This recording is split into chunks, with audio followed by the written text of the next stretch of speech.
Today we're looking at the new soundboard in Studio A. It's an Allen and Heath QU24. You can find the manual online.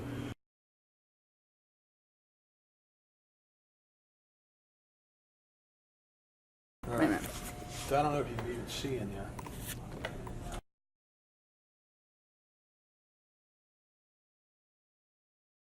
Oh my goodness! All right, so this is the new rack that's in Studio A, which is where you're going to place your wireless transmitters. And there's two cables coming in from the audio panel in the control room, and they are tagged 17 and 18. These are channels 17 and 18 on the new soundboard. So what we're going to do here is I'm taking the XLR that goes from the transmitter, and I am putting it into cable 17.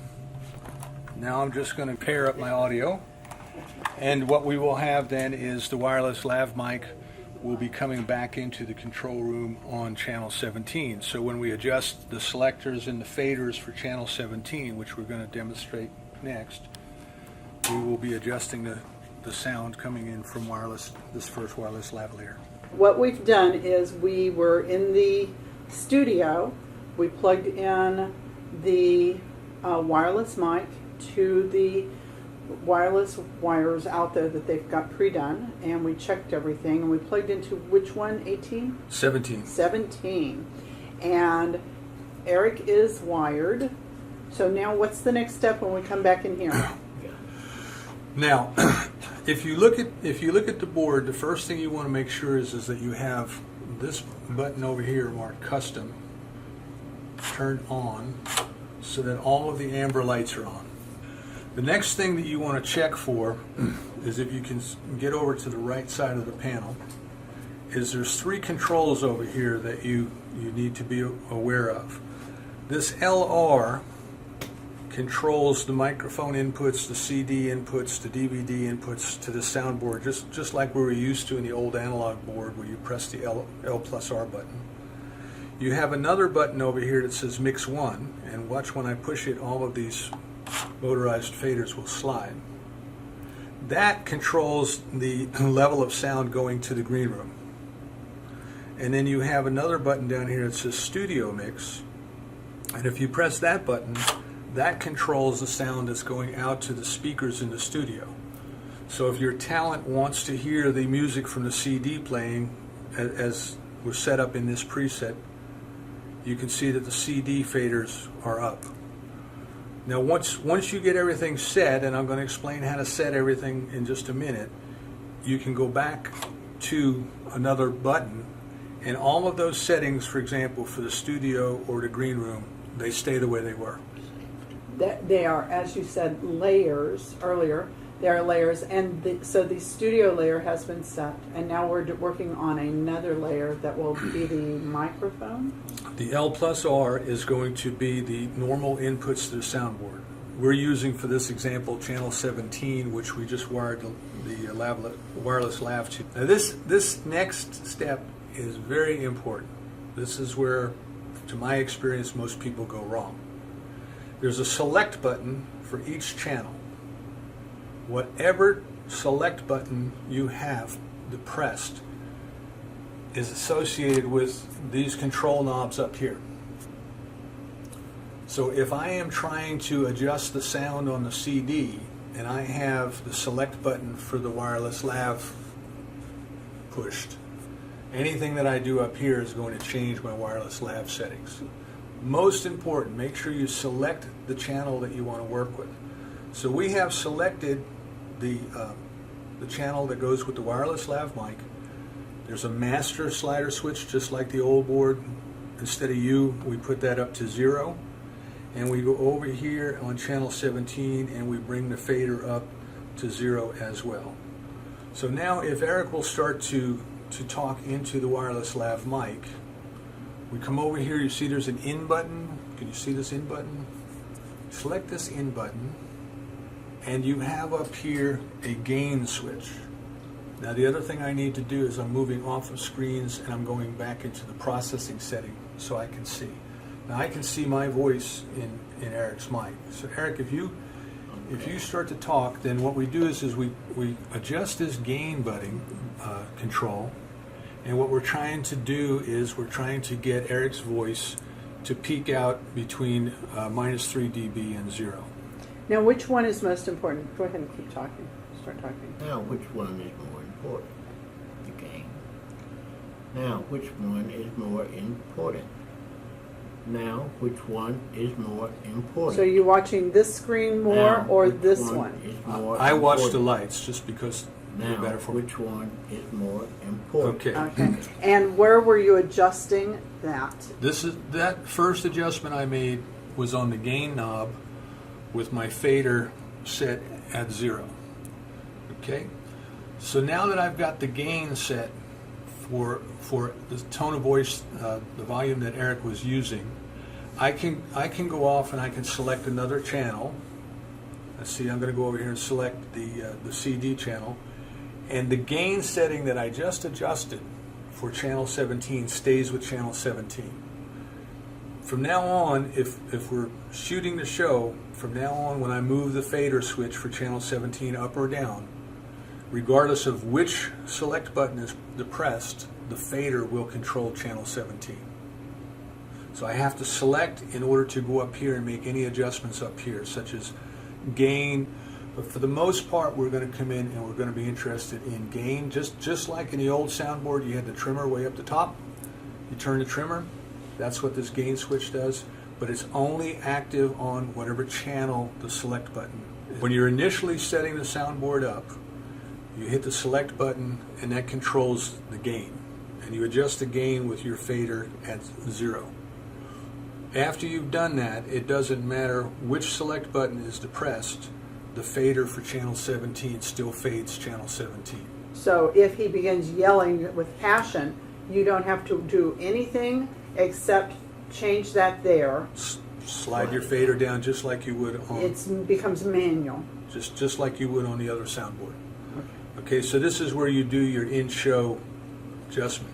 You really don't want to go back and try to adjust the gain any more than you wanted to adjust the trim. And if you wanted to mute the mic, you have a mute button all the way up the top. you can lift And just you just mute. hit the mute button and you get a red warning light that lets you know that that channel is muted. And this would then mic set would work on any mic, whether it's on the Snake or the wireless. It works the same. That's correct. So once you learn it on this, you can do it on any of the mics.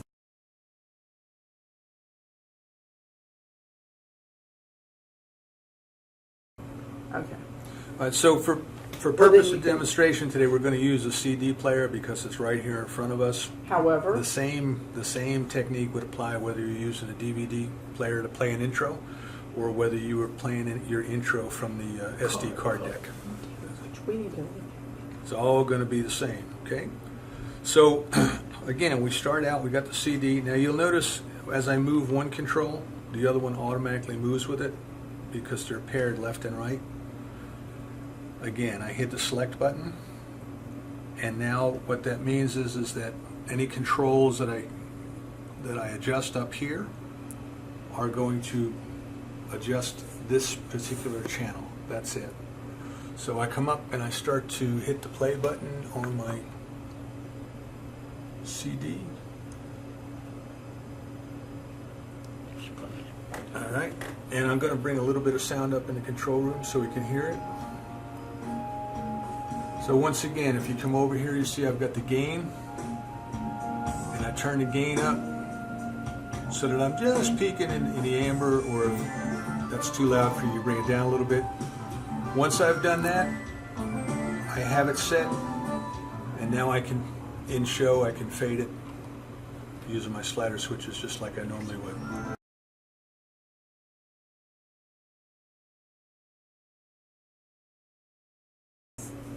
Oh, how do we put the sound into the studio? Okay.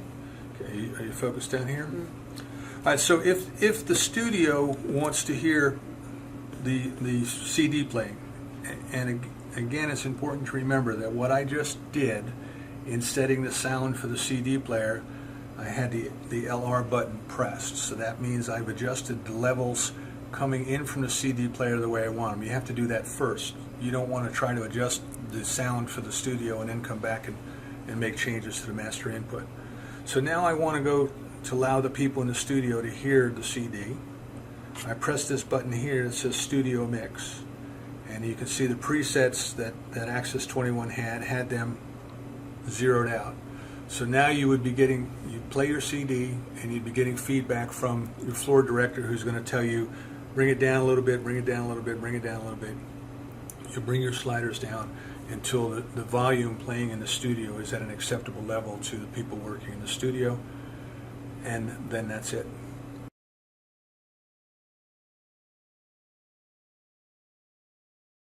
If you want to talk to the studio, there is a handheld microphone that is to the right and underneath the new board, and up here there's a talk button. What you do is you press and hold the talk button and you speak into the microphone. You tell them, like, quiet on the set, quiet on the set.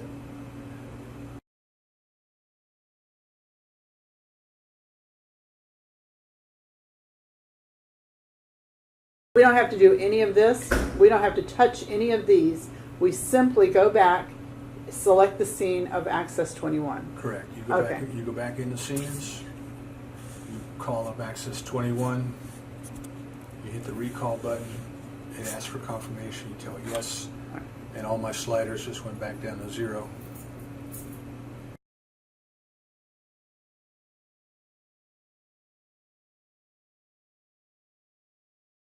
What you just did, Uh-huh.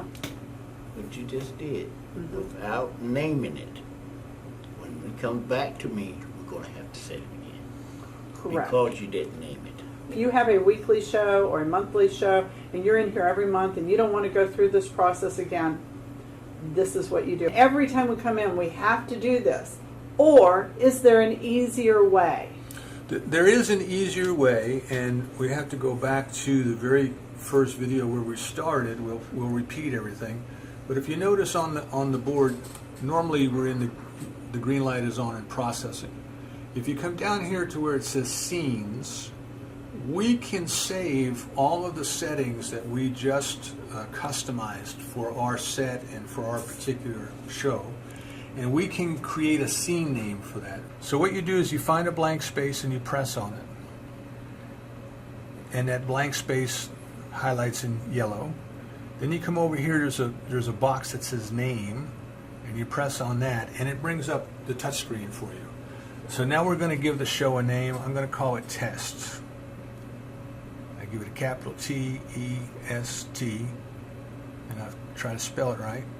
My finger's too fat, and I tell it OK. So now I have a show in there that's named Test, and I want to store the settings.